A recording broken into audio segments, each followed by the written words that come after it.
नमस्कार, स्वागत है आपका और मैं हूं आपके साथ लता। बड़ी खबर आपको बता दें, यूपी सरकार ने पेश किया यूपी इतिहास का सबसे बड़ा बजट। जी हां, आपको बताते चले, इस बजट में हर वर्ग का ख्याल रखते हुए 5,50,270 करोड़ का बजट इस दौरान पेश किया गया। और आपको बताते चले, इस दौरान बजट में खास बात ये रही कि बजट का जो सदन का जो सत्र था वो पेपरलेस था। और इस दौरान आपको बताते चले कि वित्त मंत्री सुरेश कुमार खन्ना ने उत्तर प्रदेश का बजट 1 घंटा 40 मिनट में पेश किया। खन्ना ने 2021-22 का कुल बजट 5,50,270 करोड़ का पेश किया। और इसके पहले आपको बताते चले कि वित्तीय वर्ष 2020-21 में बजट 5,12,000 करोड़ रुपए का था। और इस तरह बीते वर्ष में की अपेक्षा इस वित्तीय वर्ष का बजट 38,000 करोड़ रुपए ज्यादा है, जिसमें प्रदेश के अलग अलग तबकों का खास ख्याल यहां पर रखा गया है। और खास तौर पर किसानों और युवाओं पर पुरजोर जो कोशिश सीएम योगी ने ध्यान देने की वो वाकई तारीफे काबिल है। क्योंकि जिस तरीके से आपको बताते चले कि किसानों को फ्री में पानी देने के लिए 700 करोड़ रुपए दिए गए हैं। और इसके अलावा वही मुख्यमंत्री कृषक दुर्घटना कल्याण योजना के लिए 600 करोड़ रुपए का बजट रखा गया। तो वाकई शानदार और जानदार बजट एक बार फिर से योगी सरकार ने अपने कैबिनेट के साथ पेश करते हुए विपक्षों को भी करारा तमाचा यहां पर दिया। क्योंकि जिस तरीके से लगातार प्रदेश में अब चुनाव नजदीक है, हम सभी को पता है कि 2022 में उत्तर प्रदेश में विधानसभा चुनाव होने वाले हैं, जिसको लेकर लगातार चाहे हम बात करें तमाम विपक्षी पार्टियों की, चाहे हम बात करें अखिलेश यादव की, चाहे हम बात करें प्रियंका गांधी वाड्रा की, जो कि लगातार अपनी जमीन तलाशने में उत्तर प्रदेश में लगे हुए हैं, चुनावी माहौल, चुनावी बिसात बिछाने में लगे हुए। लेकिन एक बार फिर से योगी सरकार ने यूपी इतिहास का सबसे बड़ा बजट पेश करके यह साबित कर दिया कि अब उत्तर प्रदेश उत्तम प्रदेश की ओर अग्रसर है और विकास की लहर प्रदेश के कोने कोने में बहती हुई दिखाई पड़ी। और इसी कड़ी में आपको बताते चले कि बजट में आज क्या कुछ खास था, उसकी जानकारी आपको थोड़ा दे देते हैं। दरअसल पीजीआई लखनऊ में डायबिटिक रोगियों के लिए एक नई व्यवस्था शुरू की जाएगी। इसके अलावा 2,000 करोड़ रुपए अटल पेयजल योजना में दिए गए हैं। और इसके अलावा बनारस में गोकुल धाम की स्थापना की जाएगी। और इसके अलावा आपको बताते चले कि सस्ता लोन दिया जाएगा। और कोरोना वैक्सीन के लिए 50 करोड़ की रकम का फैसला लिया गया। तो वाकई जिस तरीके से उत्तर प्रदेश की योगी सरकार ने सोमवार को अपना पहला पेपरलेस बजट पेश किया, यूपी सरकार का ये बजट कुल 5,50,270 करोड़ का था, जो कि अब तक का सबसे बड़ा बजट है, जो कि प्रदेश के अलग अलग तबकों को ध्यान में रखकर लिया गया था। और इसमें आपको बताते चले कि मुफ्त पानी, सस्ता लोन, कोरोना वैक्सीन के लिए राशि प्रदेश में, और इसके अलावा एक्सप्रेसवे और मेट्रो के जाल बिछाने का भी ऐलान इस दौरान खास तौर पर किया गया है। तो आपको बताते चले कि जिस तरीके से लगातार बजट को लेकर प्रदेश की जनता ये कयास लगा रही थी कि इस बार के बजट में योगी सरकार क्या खास उनके लिए लेकर आएगी, तो साफ तौर पर हर वर्ग का ध्यान यहाँ पर रखा गया है। चाहे बात की जाए गरीब तबके की, चाहे बात की जाए युवाओं की, चाहे बात की जाए किसानों की, क्योंकि किसानों का मुद्दा जिस तरीके से लगातार विपक्षी पार्टी भुनाने में लगी हुई है। और इसी के तर्ज पर किसानों का विशेष ध्यान यहां पर योगी सरकार ने रखा है, जिनको मुफ्त पानी देने का ऐलान साफ तौर पर किया गया है। और कई अन्य सुविधाएं भी किसानों को दी जाएगी। साथ ही साथ आपको बताते चले कि मुख्यमंत्री कृषक दुर्घटना कल्याण योजना के लिए 600 करोड़ रुपए का बजट भी इस दौरान साफ तौर पर रखा गया है। इसके अलावा जेवर एयरपोर्ट के पास इलेक्ट्रिसिटी की बात यहां पर कही गई है, बनाई जाएगी इलेक्ट्रिसिटी। और साथ ही साथ प्रदेश में एयरपोर्ट की संख्या को भी अब बढ़ाया जाएगा। और इसके अलावा आपको बताते चले कि अयोध्या के लिए जिस तरीके से लगातार अयोध्या राम नगरी है, इसको लेकर 140 करोड़ रुपए का ऐलान योगी सरकार ने किया है। आपको बताते चले कि वित्त मंत्री ने बजट भाषण में यह ऐलान करते हुए साफ तौर पर कहा कि आयुर्वेद को बढ़ावा दिया जा रहा है। लखनऊ पीलीभीत में आयुर्वेद विद्यालयों का काम किया जा रहा है। वित्त मंत्री ने ऐलान करते हुए साफ तौर पर कहा कि अयोध्या स्थित सूर्यकुंड के विकास सहित अयोध्या नगरी के सर्वांगीण विकास की योजना हेतु 140 करोड़ रुपए के बजट का ऐलान किया गया है। और इसके अलावा कोरोना वैक्सीन, क्योंकि जिस तरीके से लगातार हम कोरोना के दौर में जी रहे हैं, लंबे वक्त से लगभग 2 साल का समय हो चला, और ऐसे में कोरोना वैक्सीन को लेकर बजट में इसका जिक्र होना बेहद जरूरी था। और इसी कड़ी में आपको बताते चले कि कोरोना वैक्सीन के लिए 50 करोड़ का बजट इसको लेकर रखा गया है। साफ तौर पर मुख्यमंत्री जन आरोग्य योजना ये लाई जा रही है, जिसके तहत कोरोना वैक्सीन की सुविधा आप सबको दी जाएगी।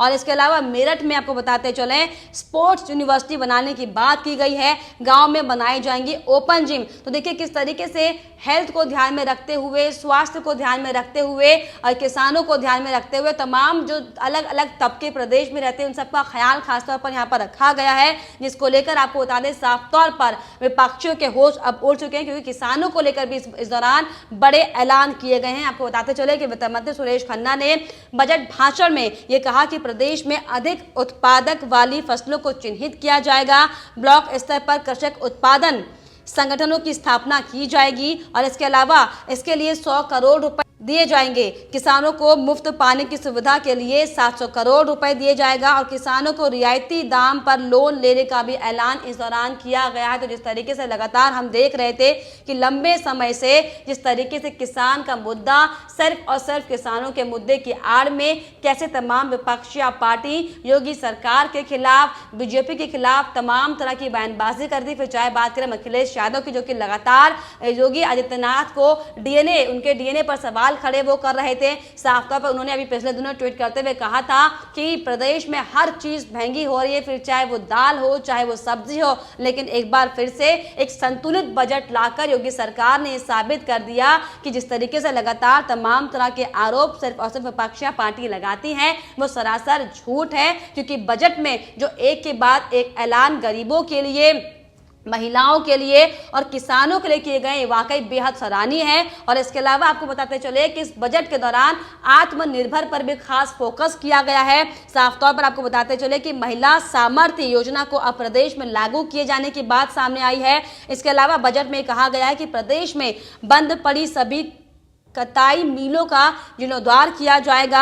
यूपी में अब बच्चों को निःशुल्क कोचिंग दी जा रही है। जिस तरीके से हमने आपको बताया था कि आईएएस आईपीएस की कोचिंग अब यूपी सरकार फ्री में बच्चों को करा रही है। तो देखिए किस तरीके से वाकई अब उत्तर प्रदेश की ओर अग्रसर हो रहा है, क्योंकि जिस तरीके से अभी हम देख रहे थे कि पिछले सालों में कैसे तमाम जो गुंडा राज वाली पार्टी थी, कैसे सिर्फ और सिर्फ अपने वोट बैंक को साधने के लिए तमाम तरह का जो लूट हत्या का माहौल बनाकर प्रदेश में रखा हुआ था। लेकिन अब जब 2017 में बीजेपी की सरकार आई, जब योगी आदित्यनाथ ने प्रदेश में हुंकार भरी, उसके बाद कैसे एक के बाद एक बड़े बदलाव प्रदेश में हुए थे वो हम सब ने देखा था। और ये वाकई आज जो ऐतिहासिक क्षण था जब योगी सरकार ने, योगी कैबिनेट ने, वित्त मंत्री सुरेश खन्ना ने जब पूरे प्रदेश वासियों के लिए एक ऐसा बजट लेकर आए जो कि वाकई उनके जेब के लिए काफी राहत है, जेब को काफी राहत मिलती हुई इस बजट में दिखाई दी। तो साफ तौर पर आपको बताते चले और आज जिस तरीके से बड़ा झटका यहाँ पर तमाम विपक्षी पार्टियों को भी लगा है, जिस तरीके से लगातार वो पश्चिम यूपी के वोट को साधने में लगी हुई हैं,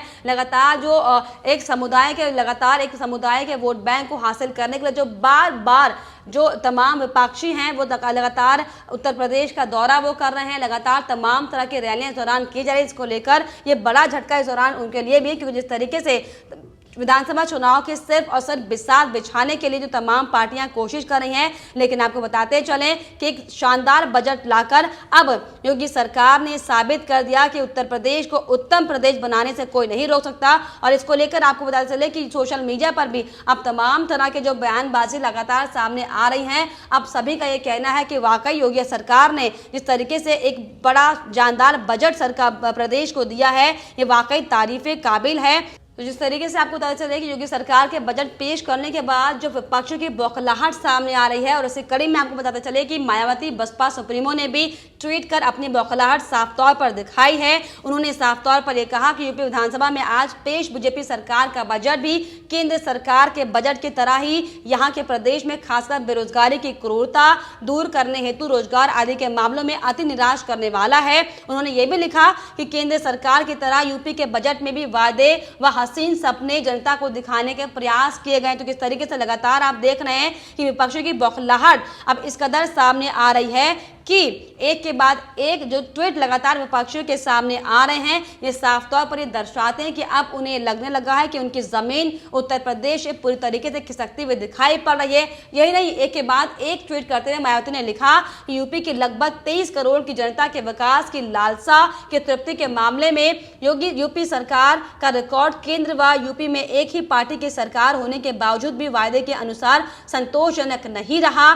खासकर गरीबों, कमजोर वर्गों व किसानों की समस्याओं के मामले में भी यूपी का बजट अति निराशाजनक है। तो देखिए, जैसे ही योगी सरकार ने अपना बजट पेश किया और तमाम जो विपक्षी हैं उनकी बौखलाहट अब इस कदर सामने आने लगी कि एक बार फिर से जनता को बरगलाने के लिए, क्योंकि प्रदेश में अब चुनाव भी नजदीक है और ऐसे में अगर ऐसा बजट योगी सरकार पेश करेगी तो जाहिर है कि देश की जनता, प्रदेश की जनता योगी सरकार को एक बार फिर से सत्ता में बिठाने का काम करेगी, जिसको लेकर अब तमाम, चाहे वो अखिलेश यादव हो, चाहे बसपा सुप्रीमो मायावती हो, चाहे प्रियंका गांधी वाड्रा हो, उन सभी को मिर्चें लगने शुरू हो गई। ट्विटर वॉर जो है एक के बाद एक दिखाई पड़ रहा है। तमाम जो विपक्षी नेता है वो कैसे अब इस बजट को लेकर तमाम तरीके की बातें, तमाम तरह की बयानबाजी करते हुए दिखाई पड़े, जो कि वाकई बेहद शर्मनाक है। लेकिन इस कड़ी में बड़ी बात यहाँ पर यह है कि आज जो यूपी के इतिहास में सबसे बड़ा बजट पेश जो योगी सरकार ने किया है वो वाकई ये दर्शाता है कि वाकई अब उत्तर प्रदेश में विकास की जो लहर, जो बगार अब बह रही है, इसको बहने से कोई रोक नहीं सकता।